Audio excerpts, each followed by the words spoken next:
I gas nervini, il cosiddetto PB, sono stati dei rapporti scientifici che indicano come questo agente antidoto dei gas nervini avesse potuto scatenare questa sindrome.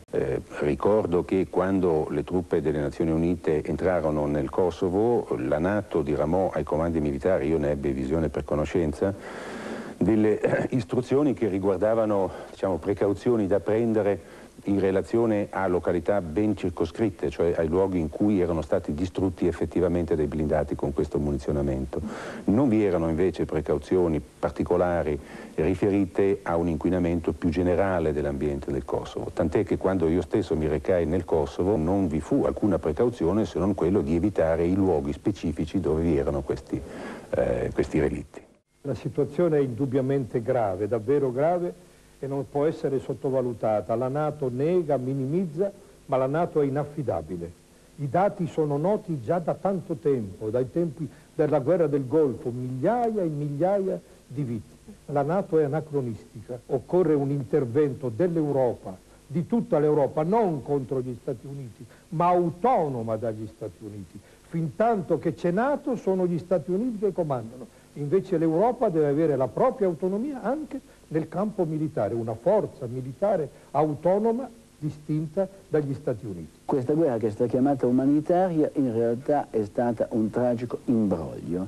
Hanno pagato con la morte le popolazioni inerti e anche i soldati che sono stati mandati a farla. La Rifondazione Comunista è stata l'unica forza in Italia che ha denunciato per tempo, si veda la collezione di liberazione, l'uso dell'uranio e i suoi rischi che provocava. Non si poteva non sapere. In ogni caso il governo italiano deve scegliere. O è stato un burattino in mano di un burattinaio servo sciocco tenuto all'oscuro, oppure è stato complice del burattinaio e ha tenuto all'oscuro i soldati che ha mandato a una missione così. In ogni caso qualcuno deve pagare. Un senso dell'onore richiederebbe che i governanti responsabili si dimettano.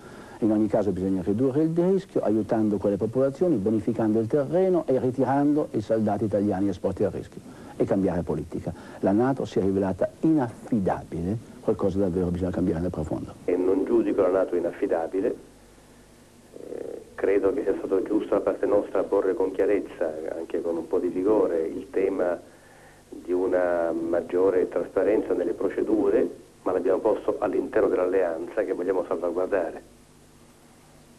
Lei prima avrà sentito che l'onorevole Pisanu, presidente dei deputati di Forza Italia che è collegato con noi, dice: è un errore quello che il governo farà domani al Consiglio della NATO, cioè di proporre la sospensione dell'utilizzazione dei proiettili all'uranio, perché in questo modo avalla questi timori quando le cause potrebbero essere invece diverse. La sua posizione? Ma guardi, le cause possono essere diverse, la trasmissione lo ha ampiamente, mi pare, indicato.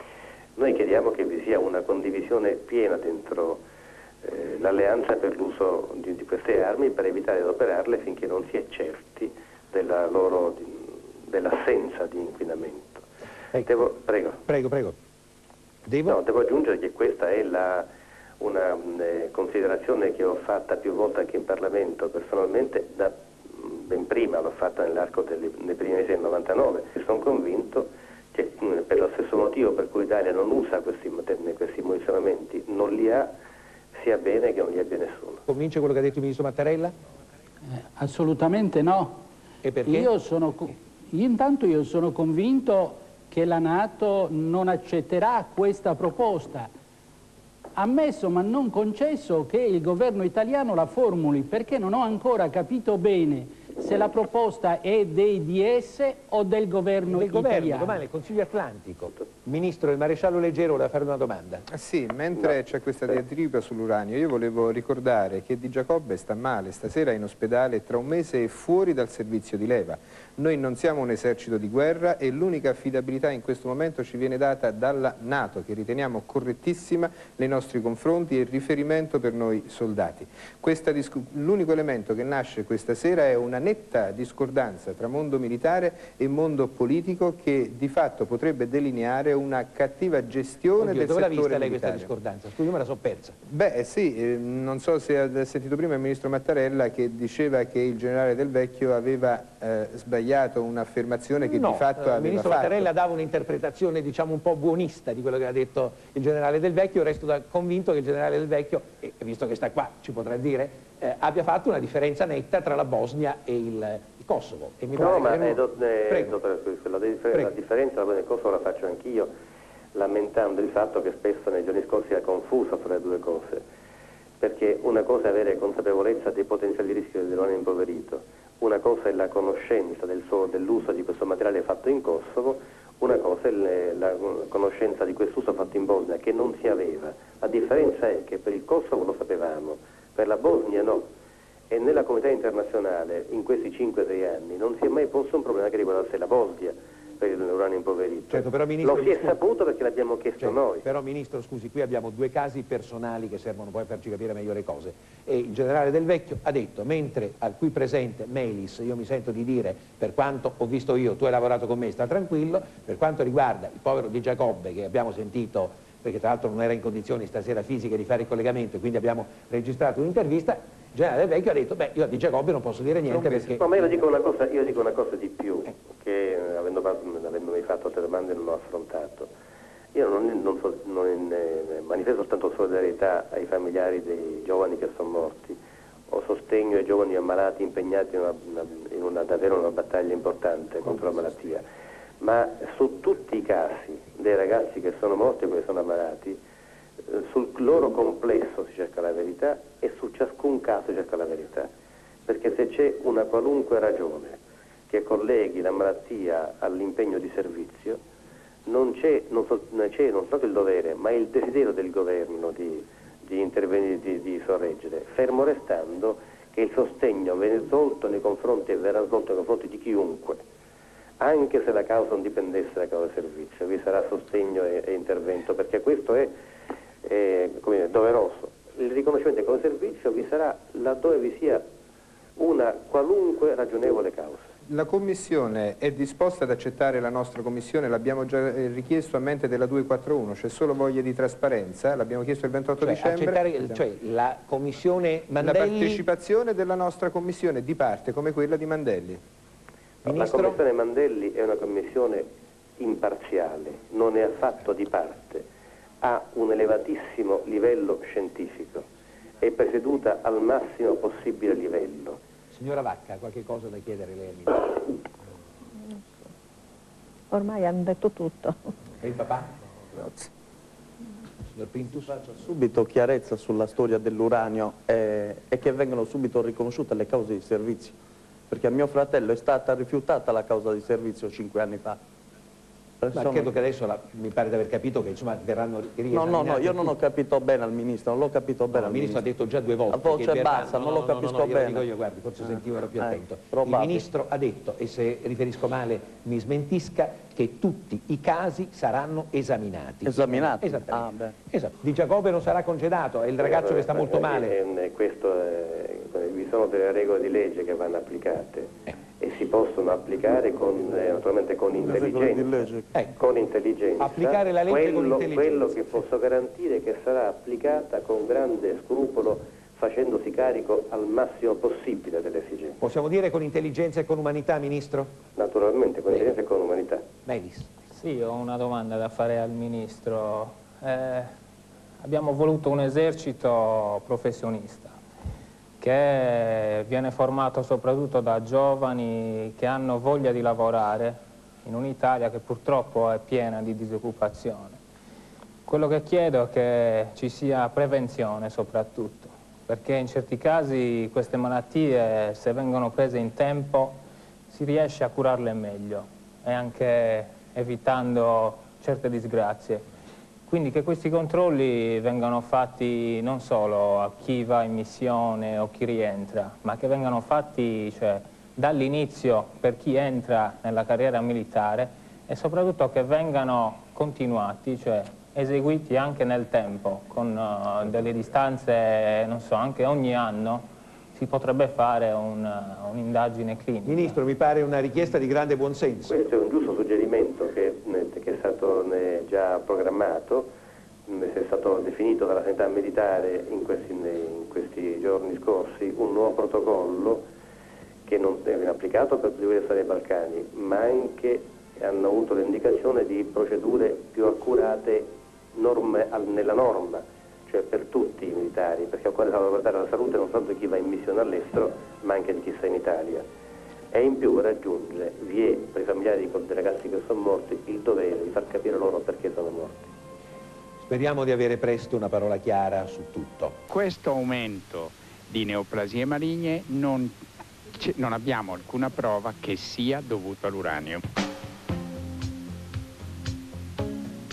Lo studio è stato fatto basandosi su 39.491 presenze di militari che avrebbero partecipato alle missioni in Bosnia e Kosovo.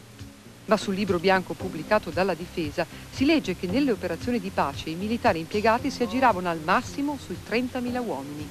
La commissione scientifica, dunque, si è basata sui numeri sbagliati? Questo potrebbe aver falsato quindi i dati di elaborazione statistica? No, non potrebbe, li ha falsati. La commissione Mandelli ritengo che sia un'autorevolissima commissione fatta dal Ministero della Difesa, pagata dal Ministero della Difesa per giudicare il Ministero della Difesa.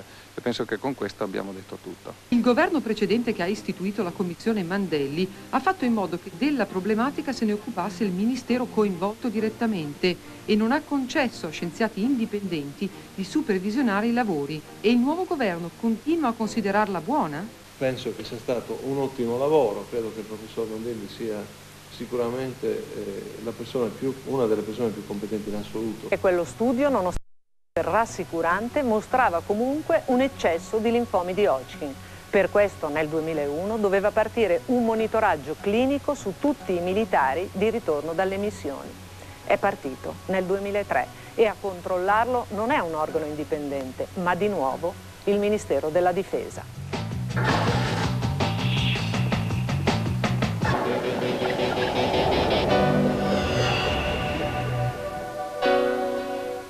Ho la certezza che lui l'ha presa lì, visto che era tra i confini, a linea d'aria, era a 7 chilometri dalla Serbia quando è scoppiata la guerra, e i malesseri li ha accusati da quei giorni. Lui ha avuto delle confidenze con dei colleghi, con un collega, gli ha detto che si è spaventata a morte quando gli sono scoppiati molto vicino queste bombe.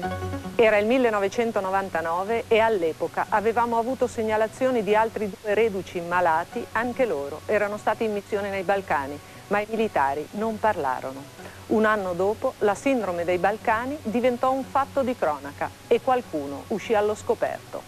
Uno di questi era Valéry Melis, che chiedeva alle autorità di indagare. Vorrei dire a Melis e a tutti quanti gli altri ragazzi, per quanto ci riguarda, devono avere la tranquillità che non soltanto si faranno tutti quanti i controlli medici, ma che anche coloro che hanno contratto delle patologie, per qualunque ragione, noi non li lasceremo mai soli. Bene, mi sembra questo molto bello. This is the end, beautiful friend. Valéry Melis è morto il 12 febbraio scorso. Aveva atteso che lo Stato si prendesse cura di lui, della sua malattia e che gli riconoscesse un risarcimento. Nulla di tutto ciò è avvenuto ed è per questo che sulla bara del caporalmaggiore Melis non c'era il suo cappello di alpino e il tricolore. Una cosa che un onorevole non dovrebbe mai fare è promettere.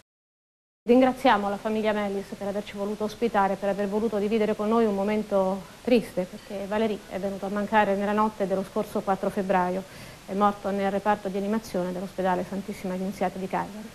Io sono in compagnia del fratello maggiore Fabrizio e siamo nella loro stanza, sono 2 fratelli che hanno sempre dormito e fatto tutto insieme.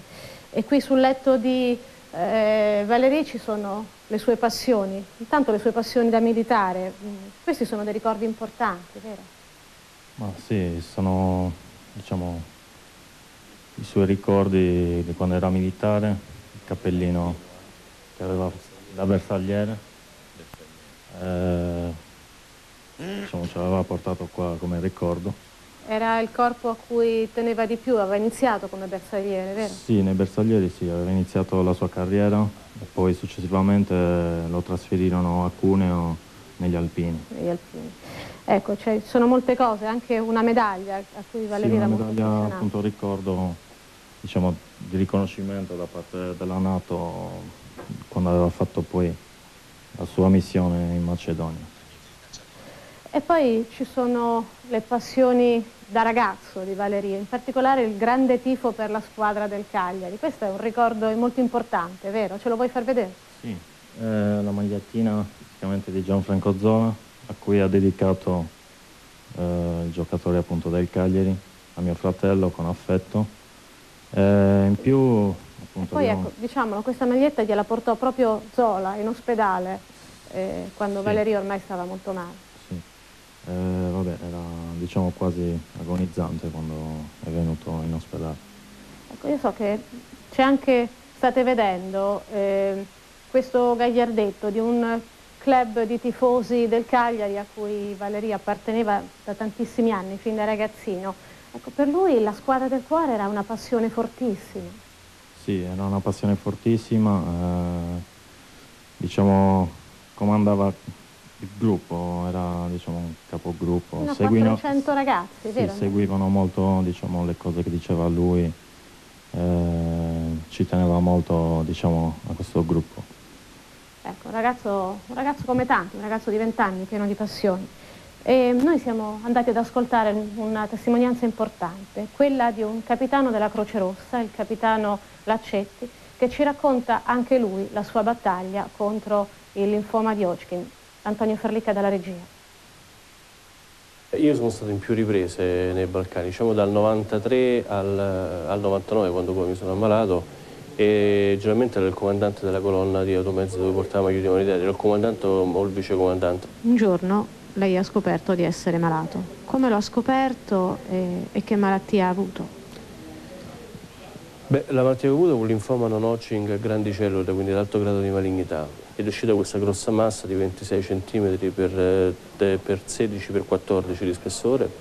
Poi ho iniziato i miei cicli di chemio, ho fatto la mia chemio e poi mi sono domandato il perché di questa cosa. Il perché in quanto io sono donatore, ero purtroppo ormai donatore di sangue e in aferesi di piastrine e quindi ero ipercontrollato, cioè non ho mai avuto nessun tipo di problema, mai avuto linfopenie, mai avuto nessun problema, quindi ero una persona sanissima. Io penso che se non ci fosse stata la mia famiglia questa cosa non l'avrei assolutamente superata. Cioè, la famiglia è stato un elemento fondamentale proprio. Mia moglie è una persona assolutamente unica che si è presa il fardello di 3 bambini e un marito morente, fra virgolette, e si è portata avanti la famiglia con la massima tranquillità. I bambini intorno, beh, i bambini si sa, insomma, sono sempre vivaci, quindi questo ti ha dato la voglia di vivere e non è stato un problema, per me è stata uno sprono, una spinta per andare avanti. Sicuramente la famiglia è stata importantissima anche per Valérie. Io sono con Marie-Claude, con la mamma. Allora, Valérie ha scoperto di essere ammalato nel 99, di ritorno da una missione nei Balcani. Ecco, un ragazzo di 20 anni, una notizia del genere, il suo calvario. Lei, voi sempre vicini, come sono stati questi 4 anni terribili? Sono stati anni di cure dure, di chemioterapia, radioterapia, autotrapianto, poi infine il trapianto a settembre. Quindi, però Valérie aveva sempre una grande voglia di combattere, vero? Certo, lui era come se non fosse ammalato, cioè aveva sempre quella forza di andare, tornare, di fare la vita normale di sempre. Certo, sono state fatte molte cure, anche un trapianto di cellule staminali, però purtroppo non è servito. Non è servito, no, perché il trapianto in se stesso è andato bene, sono tutte le conseguenze poi del trapianto. Ha avuto un'insufficienza renale acuta, emolisi, e via via, un'insufficienza respiratoria anche, fino a adesso che è entrato in coma il 25 gennaio e è morto il 4 febbraio. Io volevo ricordare che dopo la morte di Valérie, il ministro della difesa Antonio Martino ha promesso di fare piena luce su questo caso e naturalmente anche di approfondire il caso di moltissimi altri militari ammalati. Io sono con papà Dante, il papà di Valérie. Io so che lei voleva mandare un messaggio a tutti i militari che stanno soffrendo.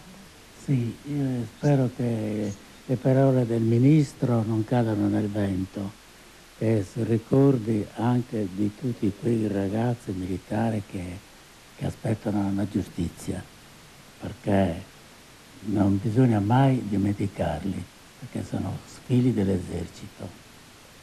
Ecco, sono ragazzi che hanno portato alto il nostro nome, il nostro paese e la nostra bandiera. A voi. If you want a lover, I'll do anything you ask me to. And if you want another kind of love, I'll wear a mask for you. If you want a partner, take my hand. Or if you want to strike me down in anger, here I stand, I'm your man. If you want a boxer, I will step into the ring for you. And if you want a doctor, I'll examine every